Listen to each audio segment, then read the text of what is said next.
Yun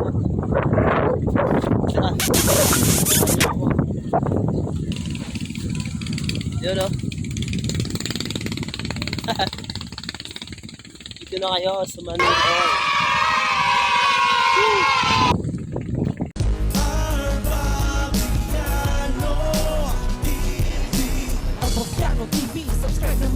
Magandang araw mga inaanak, at ngayon pupunta po kami sa Manuel Oy Beach Resort, Calatagan, Batangas. Kasama ko yung asawa ko at anak namin na si Raiden. Paano pumunta? At nag-search lang po ako sa Waze. Manuel Oy Beach Resort, Calatagan. 3 oras mahigit ang biyahe kapag nakamotor kayo. Umalis kami sa bahay alas 2 na ng hapon at umaanbon pa kaya nakasuot kami ng kapote. Pagkalipas ng 1 oras mahigit, dito na kami sa unahan ng Tagaytay at medyo mataas po itong daanan. Ito yung mataas na daanan. Baka no? Diyan lang kayo at ipapasilip ko sa inyo yung madadaanan namin. Sa bandang unahan, magdahan-dahan lang kayo dahil medyo mabuhangin ang kalsada at ginagawa. Ginagawa yung kalsada dito.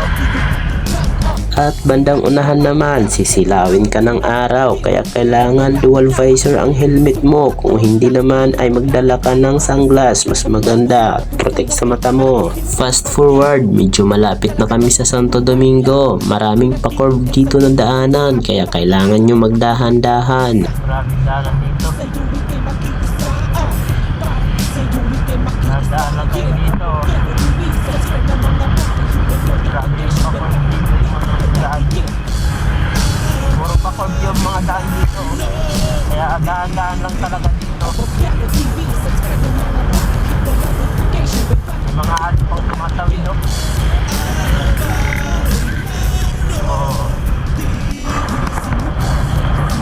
Ganda.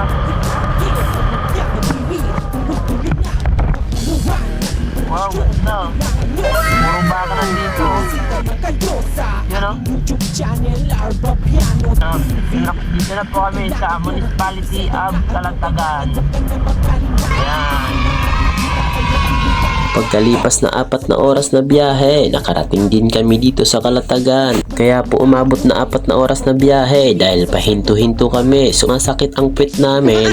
Inabutan na nga kami ng gabi. Sakto, nandito na kami sa Manuel Oy Resort. Papasok na. Galing sa Calatagan ng Arco, papunta rito. Mga nasa 30 minutes pa ang biyahe. Kaya inabutan na kami ng gabi.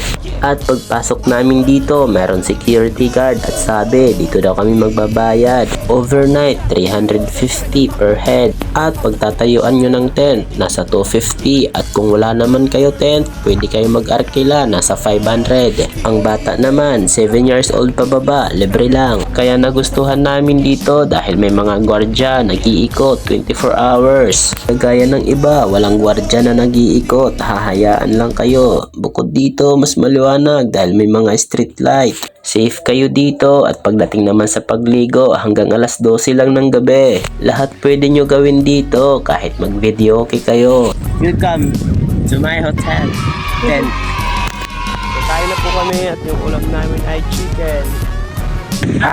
Shark! Kasama namin si Raiden. Ayan, ito po yung tent namin. Kasya po kami dito. At pang-4 na packs po ito. Tagay, mga inaanak. Ayan mga inaanak, kwento na rin namin ito sa inyo. Yung ginawa po namin, nagbaon na lang po kami. Chicheria yan. Ayan, kami ng chicheria, nagbaon, tinapay. Dito meron silang binibintang alak, nasa 50 pesos po yung isa nito. Ayan. Tara, tagay na tayo mga inaanak. See you tomorrow, ha?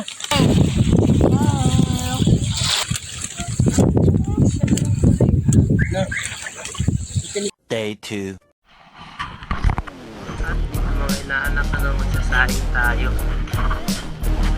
Libre lang po dito.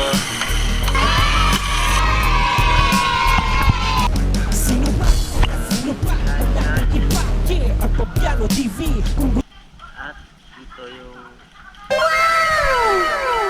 namin. Saan muna?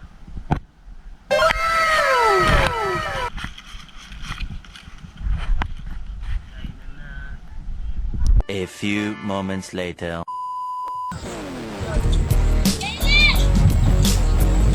Yun mga inanak. Ganda po dito.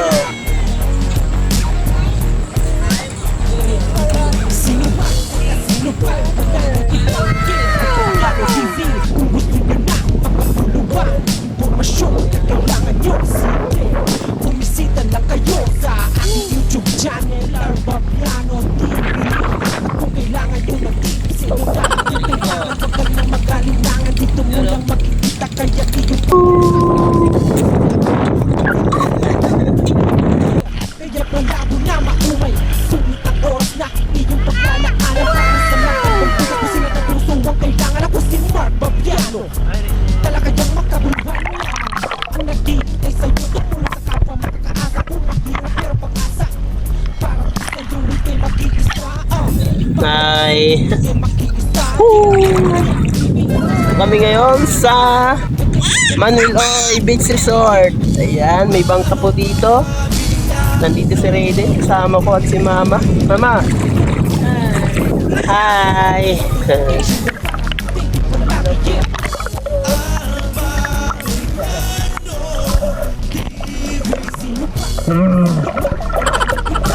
Babiano TV, tungkol nyo na makabuluhan. Bumisita lang kayo sa aking YouTube channel Arbapiano TV. Kailangan wag ka na mag-alinlangan. Dito mo lang makikita kaya iyong pakinggan. Sa dami ng mga vlogs, kailangan tunay. Yeah, kaya malabo na maumay. Arbapiano TV, subscribe mo mga pare. Hit the notification bell para updated pa lagi.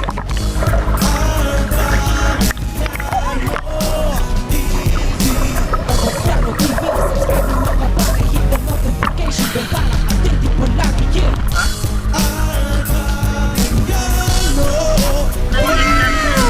Arbapiano TV, subscribe mo mga pare. Hit the notification bell para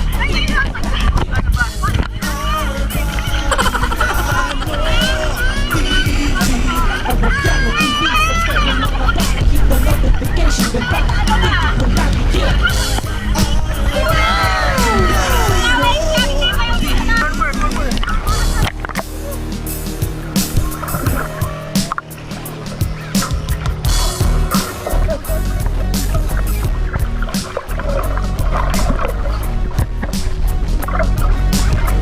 No.